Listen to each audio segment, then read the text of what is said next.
Crépuscule, par Juan Branco. Introduction. Le pays entrant des convulsions diverses, où la haine et la violence ont pris pied. Cette enquête sur les ressorts indignes du pouvoir macroniste, écrite en octobre 2018, vient donner raison à ces haines et violences que l'on s'étend plus à déconsidérer. Impubliable institutionnellement elle est, il fait des liens de corruption, de népotisme et d'endogamie, que l'on s'apprête à exposer. Tous les faits, pourtant, ont été enquêtés et vérifiés au détail près. Ils exposent un scandale démocratique majeur, la captation du pouvoir par une petite minorité, qui s'est ensuite assurée d'en redistribuer l'usufruit auprès des siens, en un détournement qui explique l'explosion de violence à laquelle nous avons assisté. Qui l'explique, car le scandale dont il est sujet n'a pas été dignement révélé, nourrissant à force de compromissions successives une violence qui ne pouvait qu'éclater. En un pays où 90% de la presse est entre les mains de quelques milliardaires, l'exposition de la vérité est affaire complexe, et la capacité à dire et se saisir du réel ne cesse pour les dirigeants et les élites, tout autant que pour le peuple, de se dégrader. Un Français sur deux, sondage YouGov du 4 décembre 2018, souhaite la démission de Macron. Il faut mesurer la force de ce chiffre. Il ne s'agit pas de dire que le président de la République déplairait à un Français sur deux. Il n'est qu'un Français sur deux, dont une immense majorité croit et adhère au système politique existant, à peine un an après une élection présidentielle, considère que son résultat devrait être invalidé par le départ de celui qui théoriquement devait les diriger pendant 5 ans. Il n'est pas difficile d'en déduire qu'une très ample majorité l'approuverait si cette chute ou destitution intervenait. Comment l'expliquer alors que formellement, cet être semble avoir respecté l'ensemble des conditions qui font qu'une élection puisse apparaître démocratique? Tout simplement en montrant que cet être n'a respecté que formellement notre système démocratique et l'a au contraire effondré, et que l'illégitimité ressentie par une majorité de nos concitoyens correspond à une réalité. Cela, nos journalistes et commentateurs, partis politiques, se refuseront toujours à le dire et à le croire, à l'enquêter. Cela est naturel, car, nous allons le montrer, ils ont été complices et principaux vecteurs du viol démocratique qui est intervenu, jeu d'apparence où l'on a présenté un être au peuple pour en masquer la réalité.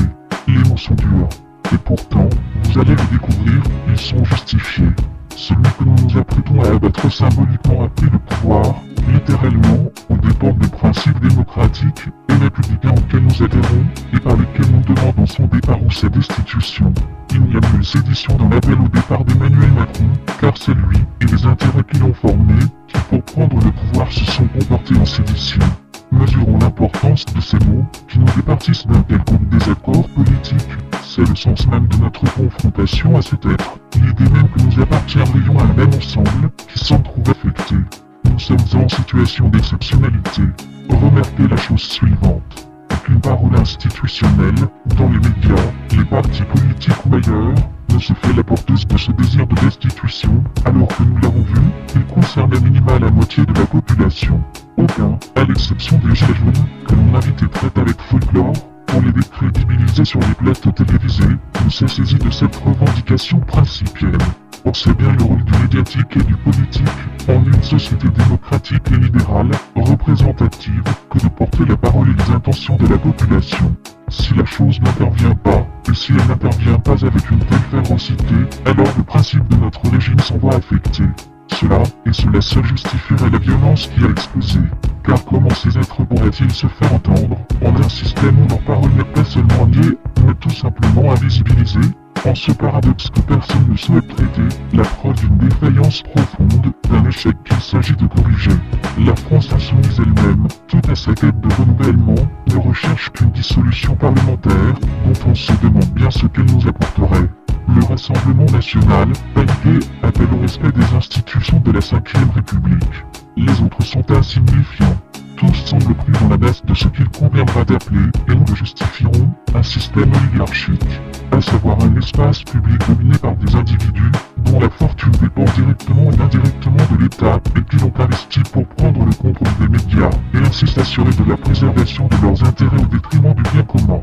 Un État que l'on retrouve aujourd'hui et sans hasard, en une période où le peuple réclame ses droits, non plus dévoué à ce bien commun, mais au maintien de l'ordre, c'est-à-dire de l'existant, et de ceux qui ont placé les leurs, y compris pour desservir les populations. Ce qu'il s'agit pour nous maintenant de démontrer, c'est qu'Emmanuel Macron a été placé bien plus qu'il n'a été élu, que la presse a agi en ce domaine avec complicité, et que la colère et la volonté de destitution, qui anime une majorité citoyens s'en trouvent légitimés. Nous avons raconté sur Twitter et ailleurs les mécanismes menant à l'organisation des 20 heures de TF1, des interviews présidentielles, de France 2, la nomination et du recrutement des journalistes selon des affinités diverses, des systèmes de compromis et de redistribution qui se mettent en place à toutes les échelles pour s'assurer que le monde sera vide des mécanismes qui présidaient à la protection de l'information. Nous avons raconté ailleurs comment Emmanuel Macron a opéré un véritable arrachement démocratique dont le seul débouché pouvait être le raidissement autoritaire du régime jusqu'à l'excès ou l'effondrement. Ce que nous nous apprêtons à révéler ici, c'est la factualité qui a permis la mise en place de ce pouvoir. La façon dont, par exemple, Édouard Philippe, sorti de nulle part, a accédé au poste de Premier ministre, après s'être piteusement perdu entre des missions de lobbying pour une grande entreprise nucléaire et apparatchitisme divers auprès des Républicains. Comment et pourquoi Ludovic Chaker et Alexandre Benalla ont été recrutés à l'Élysée afin de mettre en place une garde prétorienne agissant en police privée d'Emmanuel Macron, selon le modèle que lui avait fait découvrir Bernard Arnault en le présentant à Bernard Squarcini, ancien directeur de la DGSI, actuellement mis en examen pour avoir mis au service de son nouveau patron, LVMH, ses réseaux et parfois les services secrets de notre pays. Comment tout cela, malgré les courageuses investigations de certains, n'a jamais été proprement raconté. Nous allons parler de la raison pour laquelle Édouard Philippe a pris une telle place auprès d'Emmanuel Macron, là où la presse libre et ses centaines de journalistes s'est satisfaite d'en faire le récit que lui dictait la Macronie. Ce que nous allons démontrer ici, c'est que, sur cette affaire comme en des centaines d'autres, un récit démocratique n'a pas été fait. Que sur des événements aussi importants que la nomination d'un chef de gouvernement, la France a été tenue aveuglée. Et que le problème démocratique que cela suscite est ontologique.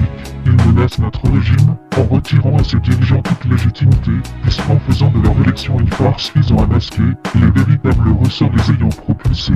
Nous allons montrer comment un être, Jean-Pierre Jouillet, que tous les journalistes politiques connaissent, sur lequel aucun n'a enquêté en ses rapports à la Macronie, comment cet être a fait, avec Henri Herman, millionnaire chargé de financer la vie privée de Macron, et Xavier Niel, le président Macron.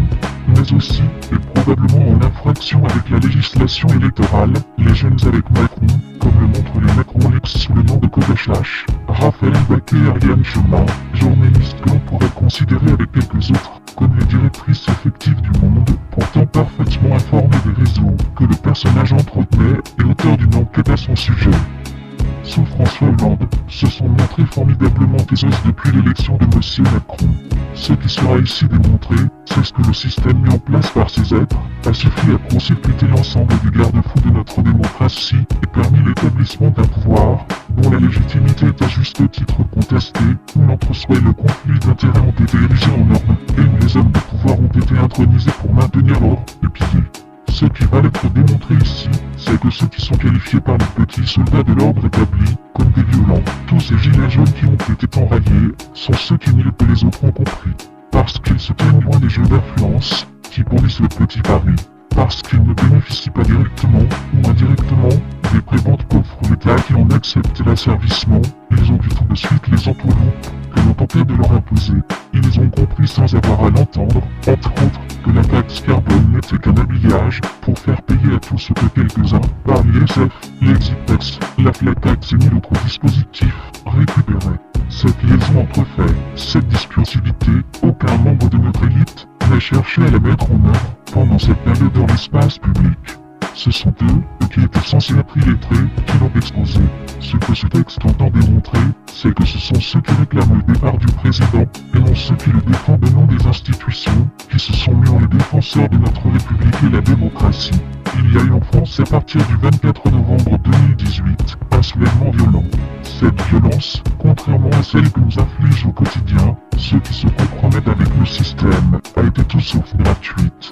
Ciblée, pensée, exaspérée par des politiques qui accroissaient des inégalités déjà insupportables et détruisaient la société, elle s'est attaquée aux biens et aux fonctions.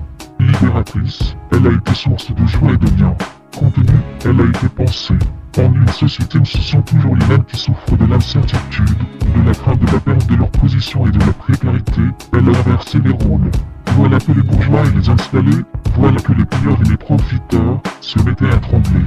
Voilà que ceux qui s'étaient allègrement, joyeusement, sans ne jamais craindre de contre-coups, compromis, se trouvaient exposés.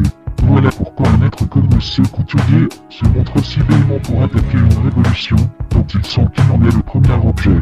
Voilà pourquoi le monde prend le temps à l'idée de l'appuyer. Ce texte explique et légitime leur colère. Il montre que les politiques ont leurs sources et leurs sentiments une réalité. Ce texte donne assise des raisons à leur colère. Il permet de démontrer, le mauvais fort, il est justifié, qu'ils ont eu raison. Par les faits, loin de toute idéologie, il montre pourquoi cette colère était saine et nécessaire. Pourquoi il faut lui faire céder toute violence et défaillance de communication. Or ce qu'il s'agit maintenant d'exposer, c'est que cette défaillance a été organisée par quelques-uns pour servir leur intérêt à l'échelle de la société. Elle s'est appuyée sur les compromis, manipulations et opérations diverses, qui ont débouché sur l'organisation d'une élection légitime qu'une majorité cherche maintenant à renier. Cette violence, que tant exige aujourd'hui de condamner et de leur responsabilité, et doit leur être retournée. Ils ne sont pas corrompus, ils sont la corruption.